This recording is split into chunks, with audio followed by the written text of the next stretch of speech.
J'espère que vous allez bien, j'espère que vous vous portez bien.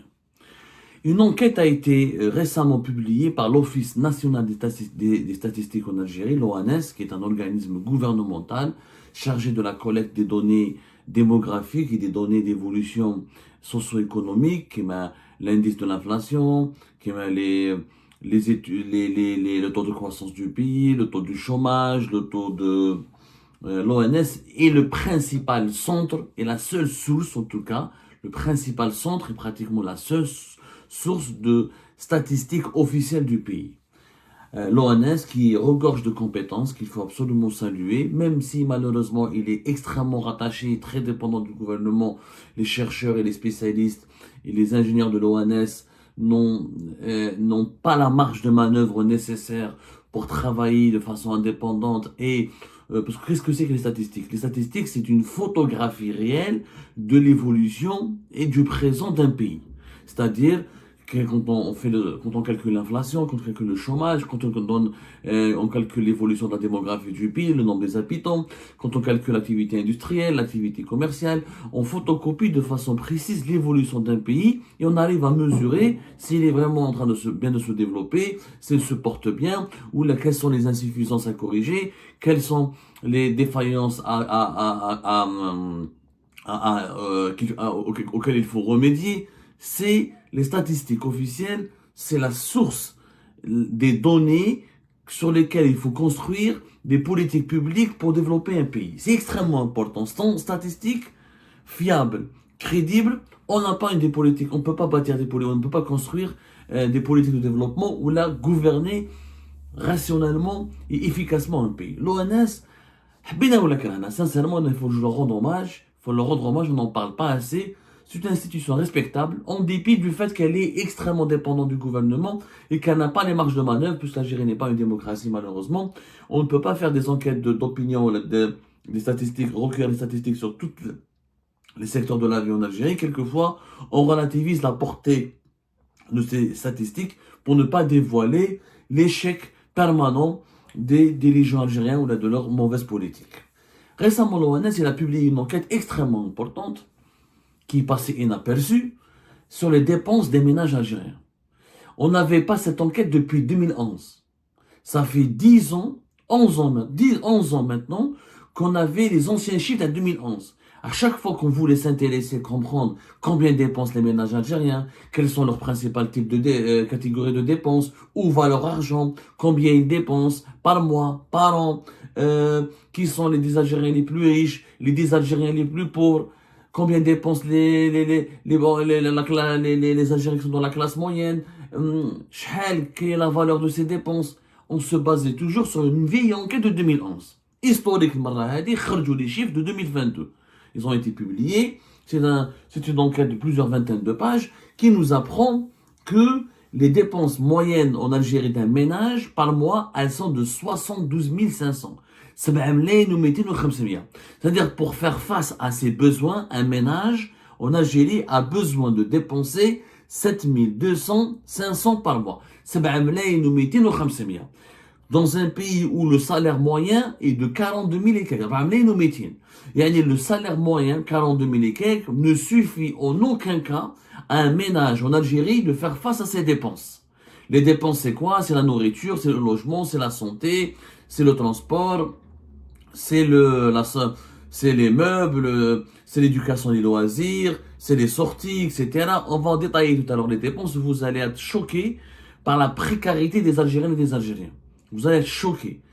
Mais donc, c'est important de vous expliquer d'abord que cette enquête, elle est extrêmement importante. Nous avons enfin des informations actualisées. 2022, c'est pas 2024, mais 2022, on a des données, c'est les données les plus actualisées. Quand même, entre 2022 et 2024, il n'y a pas de grosse différence. Même si l'inflation elle a baissé un petit peu par rapport à 2022 en Algérie, il n'en demeure pas moins que nous sommes dans la situation économique et sociale de l'Algérie de 2022, et la situation économique et sociale de l'Algérie de 2024, elles sont extrêmement similaires, et donc c'est des données qui sont toujours d'actualité. Il n'y a pas de grosse différence. L'Algérie en 2 ans ne s'est pas métamorphosée. Par contre, par rapport à 2011, elle s'est métamorphosée. Donc, on va l'expliquer pourquoi, mais il faut retenir les dépenses par mois, je ne vais pas vous donner des chiffres, d'un ménage en Algérie, c'est 72 500. Alors que le salaire moyen est de 42 000 dinars. Ça veut dire que les salaires en Algérie ne suffisent pas aux ménages algériens pour répondre à leurs besoins. Qu'est-ce que c'est qu'un ménage? Un ménage, c'est pas forcément une famille. Ça peut être plusieurs familles dans un seul lieu de résidence. C'est pour ça que quand on me dit, mais Abdou, comment on peut dépenser 7 200 alors que le salaire moyen en Algérie est de 4 200 000. Le ménage, c'est quoi? Le ménage dans les statistiques économiques et démographiques, c'est quand plusieurs personnes partagent un même logement. Quand plusieurs personnes partagent un même logement. Les spécialistes des statistiques économiques et démographiques parlent de l'unicité d'habitation. C'est-à-dire que on estime qu'un ménage, dans le monde entier,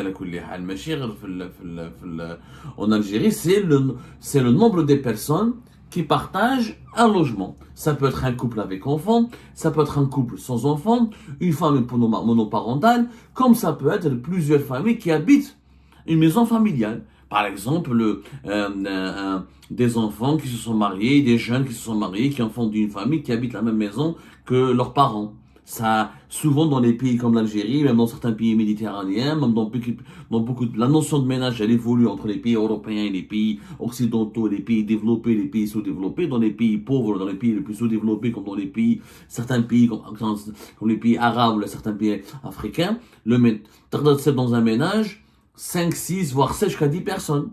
Alors qu'ailleurs, tu peux trouver un ménage de 3 personnes. Donc le ménage, c'est le nombre de personnes. Retenez très important ça. Le ménage, c'est combien de personnes habitent un logement. Voilà. C'est l'ensemble des occupants d'un même logement. Sans que ces personnes soient nécessairement unies par des liens de parenté. C'est-à-dire que ces deux familles qui ne se connaissent pas, elles partagent le même logement, c'est un ménage. Donc, un ménage en Algérie, pour faire face à ces dépenses, a besoin de 7 200 500. Ça veut dire beaucoup de choses, mais avant d'analyser, avant de parler des dépenses de l'argent en soi, ce qui est incroyable, c'est qu'en 2022, dans l'Algérie de 2022, retenez-vous l'enquête de l'ONS qui le révèle, c'est pas moi, hein. L'enquête de l'ONS, c'est une enquête sur les dépenses des consommations des ménages de 2022. Plus de 63% de l'argent des ménages algériens, il y a 63% de leurs dépenses sont consacrées à l'alimentation et au logement. 63%. Je dis bien 63%. 63,3 exactement. Nous avons calculé 63,3. Alors, l'alimentation et les boissons nécessitent ou occupent 34,3% des dépenses des ménages algériens. Le logement, c'est 29% des dépenses des ménages algériens. 34,3 plus 29, ça nous fait 63,3% des dépenses, de l'argent dépensé par les ménages algériens vont uniquement pour couvrir leurs besoins en matière de logement et d'alimentation. Logement, ça veut dire loyer, etc. Même quand on est propriétaire, on a des charges de logement. Ça peut être logement, ça peut être les loyers, comme ça peut être les charges d'une propriété. Ça veut dire son électricité, son gaz, etc., son entretien, etc. Ou là, quand on est locataire, on paie le loyer. 63,3%. Et le reste, les ménages algériens, il ne reste pas beaucoup d'argent pour leur vie. Les Algériens, on vit juste, on suit. C'est pour ça qu'on parle de précarité, la précarité de la vie en Algérie. C'est ça la précarité. C'est quoi la précarité? Quand tu ne peux pas t'épanouir, quand tu ne peux pas voyager, quand tu ne peux pas te cultiver, quand tu ne peux pas sortir, quand ton argent, quand toutes tes dépenses sont monopolisées que par la nourriture et le logement. Même pas le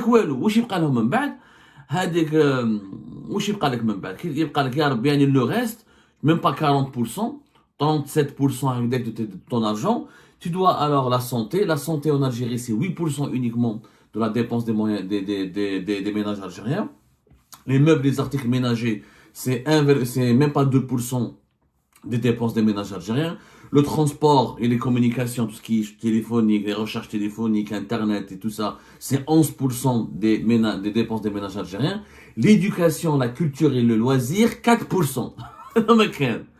Les ménages algériens ne consacrent que 4,6% de leur argent pour s'éduquer, pour se cultiver et pour les loisirs. C'est quand même fou. Les habillements et les chaussures, kiff 4,2% de nos dépenses des ménages algériens, mais des dépenses des ménages algériens sont consacrées pour les habits et les chaussures. 4,2% de leur argent pour les habits et les chaussures et 4,6% pour les loisirs, la culture et l'éducation. هذه la précarité. Les ménages algériens, tellement la vie elle est chère en Algérie et tellement les salaires sont bas. Parce que vous allez me dire, là, vous allez voir, là, on va comparer avec les pays européens. Maintenant, vous allez être choqués. Tellement les salaires sont bas en Algérie et que la vie elle est chère, notamment l'inflation des produits alimentaires, mis à part les produits subventionnés en Algérie, comme le lait, comme le sucre, comme l'huile, comme le pain, comme les céréales, comme l'eau, l'électricité, les carburants, tout le reste il est cher. Mais avec les salaires que touchent les Algériens et les Algériens, on n'a pas la possibilité de pouvoir s'épanouir. On ne peut juste à peine se loger et se nourrir. Le reste, mais il y a un se loger et se nourrir. Dans un pays qui dépense uniquement 4% de son argent pour s'éduquer, pour les loisirs, c'est une vie précaire. En Algérie, on vit juste de nourriture et on dort. On mange et on dort. Un pays où les gens mangent et dorment. Ils ne s'éduquent pas, ils ne se cultivent pas, ils ne sortent pas, ils ne s'épanouissent pas. Même les habits, c'est 4,2% de notre budget. Très peu. Très peu. Petite comparaison avec les pays développés. Donc, les pays européens. Les pays européens, par exemple, le logement, c'est 24% en Allemagne. Mais chez 29%. Et pourtant, les prix du logement sont plus chers en Allemagne. En France, le logement est extrêmement cher, extrêmement compliqué. Mais ça représente 24% des dépenses des ménages français. Ça représente pas 29%. La culture et le loisir, en Allemagne, 9%. La culture et le loisir, 9%. Les Allemands consacrent 2 fois pratiquement plus d'argent que les ménages algériens on parle de ménages toujours, hein. Ça c'est les statistiques des ménages allemands et des ménages français. 9% de l'argent des ménages allemands sont consacrés pour les loisirs. Il y a encore, avec les hôtels, par exemple, en Allemagne, 3% pour les cafés, les restaurants, les hôtels. Les statistiques.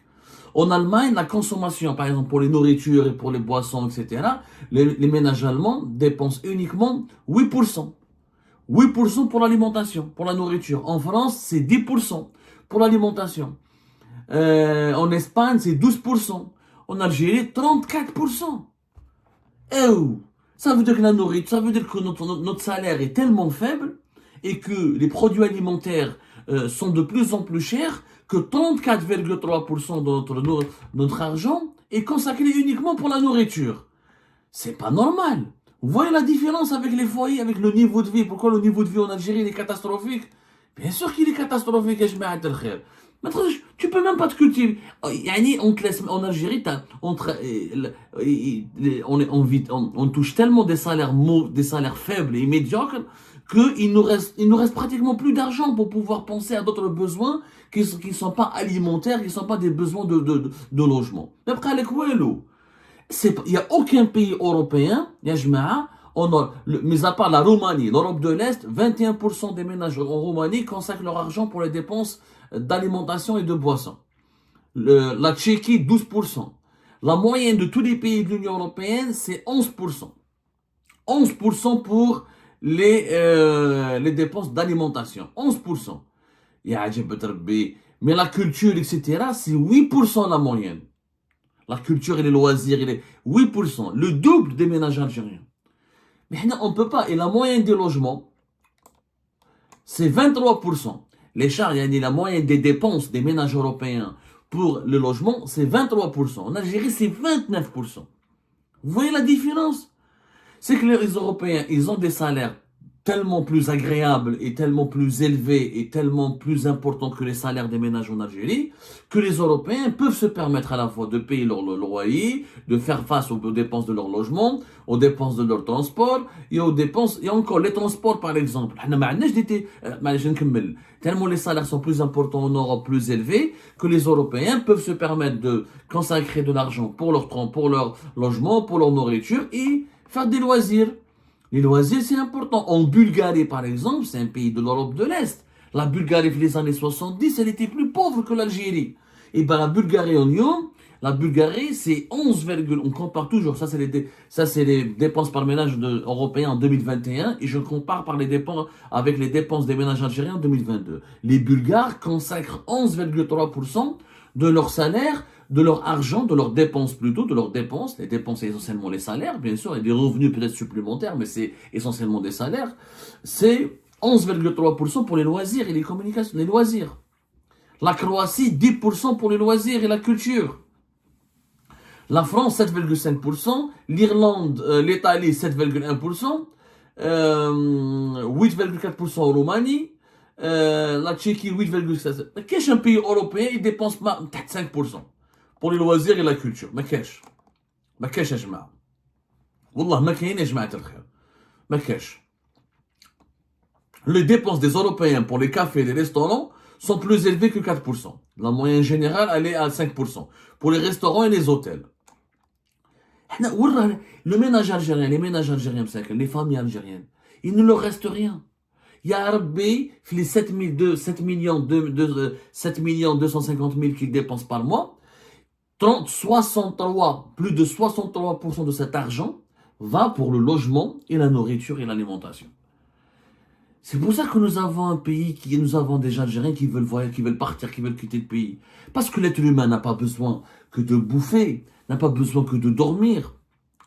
Un pays où tu peux que bouffer et dormir, c'est pas un pays où tu peux être heureux. Un pays où tu peux pas aller au théâtre, tu peux pas aller au cinéma, tu peux pas aller dans un stade, tu peux pas faire du sport, tu peux pas voyager, tu peux pas aller dans les musées, tu peux pas aller dans les boîtes de nuit, tu peux pas aller dans les soirées artistiques, tu peux pas aller dans les festivals. C'est pas un pays. L'individu يخرج مغلوق. علاش l'Algérien مسكين عنده problème dans sa tête? Parce qu'il se cultive pas assez, parce qu'il ne sort pas assez, parce qu'il ne s'amuse pas assez, parce qu'il ne se cultive pas assez. Et comment voulez-vous qu'il se cultive, qu'il s'offre vite? 63 pour, mais qu'est-ce un pays européen qui dépense, mais à part la Slovaquie, 31% de leurs dépenses, des dépenses des ménages algériens pour des ménages slovaques, 31,6% des ménages slovaques pour le logement. Mais la moyenne européenne, elle est à 23,7%. Mais qu'est-ce qu'un pays européen, mais à part la Slovaquie, qui dépense plus d'argent pour un pourcentage élevé de ses dépenses pour le logement. La nourriture, il n'y a pas un pays européen qui dépense 34% de ses dépenses des ménages. Il n'y a pas un pays européen où les ménages dépensent plus de 34% de leurs dépenses pour la nourriture. C'est pas normal. Ça veut dire qu'il faut rien que ça veut dire le mec, c'est pas l'Algérien qui a fait ce choix. Vous pensez que l'Algérien n'a pas envie de dépenser son argent dans les loisirs, dans les restaurants, dans les voyages, dans la culture, non, l'Algérien n'a pas le choix. Parce que la nourriture, elle est chère. Parce que, mis à part les 34%, de 34,3% de nos dépenses pour les nourritures et l'alimentation, avec les pays, avec les subventions. Vous imaginez si le pain n'était pas subventionné, si l'huile n'était pas subventionnée, si le sucre n'était pas subventionné, si les céréales n'étaient pas subventionnées, on aurait eu les dépenses, 100% des dépenses des salaires algériens ont été consacrées uniquement pour l'alimentation. Et notre argent ne suffira même pas pour aller se payer le logement, pour la santé, etc. Non, à dire la précarité. Un pays où tu ne peux vivre, où tu peux que manger et dormir, c'est un pays où la vie elle est précaire. Parce que l'être humain, il a une âme, il a une sensibilité. L'être humain, par exemple le transport, on n'est pas un pays, on n'a pas de TGV, on n'a pas des métros partout, on n'a pas des tramways partout. Cette ville algérienne a un tramway, mais c'est pas toutes les villes. On n'a qu'un seul métro à Alger, on n'a pas de TGV, etc. Les dépenses des transports en Algérie, elles sont chères. Le transport et les communications, c'est 11,4% des dépenses des ménages algériens. En Europe, c'est pas le cas. En Allemagne, c'est 10%. L'Allemagne a des TGV. La France, c'est 9%. La France a des TGV, des compagnies aériennes. La Grèce, c'est 10%. Mais qu'est-ce que un pays qui dépense même la Slovénie, quelques pays de la Slovénie par exemple, ils dépensent 13,4% des ménages là-bas en Slovénie, 13,4% de leurs dépenses vont pour les transports. Mais on a 11% dans les transports. Alors qu'on n'a ni TGV ni rien. Ça veut dire quoi? Ça veut dire que les bus archaïques, les transports en commun archaïques que nous avons sont chers. Coûtent cher pour les ménages algériens. Et que encore une fois, c'est les salaires qui sont bas. Les revenus en Algérie sont bas. sont très très bas. Les salaires sont tellement bas qu'ils suffisent à peine de quoi payer ou financer les dépenses élémentaires qui sont la bouffe, la nourriture et le logement. C'est tout.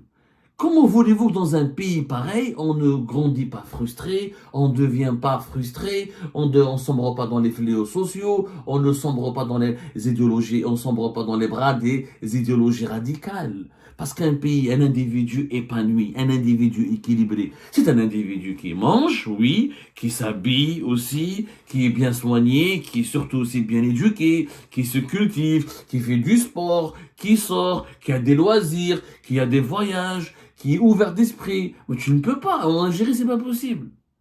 C'est pas moi qui le dis. Comme ça, heureusement, vous nous avez. Cette enquête, il faut absolument tirer les enseignements. Nous sommes dans un pays où la vie est extrêmement précaire.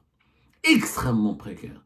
Dans un pays où il y a du gaz et du pétrole, dans un pays continent comme l'Algérie, situé au cœur de la Méditerranée, au cœur du Maghreb, au cœur de l'Afrique du Nord, il n'est pas normal qu'on ait une vie aussi précaire. Normalement, avec les atouts que nous avons, nous pouvons créer une économie prospère qui permet à nous de financer un mode de vie de qualité. C'est quoi la qualité de vie? La qualité de vie, c'est quand tu peux te dire que tu peux sortir, tu as des loisirs, tu peux aller au restaurant, tu peux voyager, tu peux apprendre, tu peux se nourrir et se loger, dormir et manger. Voilà ce que font les ménages en Algérie. On arrive à peine, avec l'argent qu'on gagne en Algérie, on peut à peine se permettre de dormir et de manger. Et c'est pas normal. Cette précarité, elle génère les inégalités, elle génère les injustices, elle génère la frustration, elle génère les fléaux sociaux, elle crée des individus déséquilibrés qui ne sont pas épanouis, et donc elle empêche et elle sabote le développement du pays.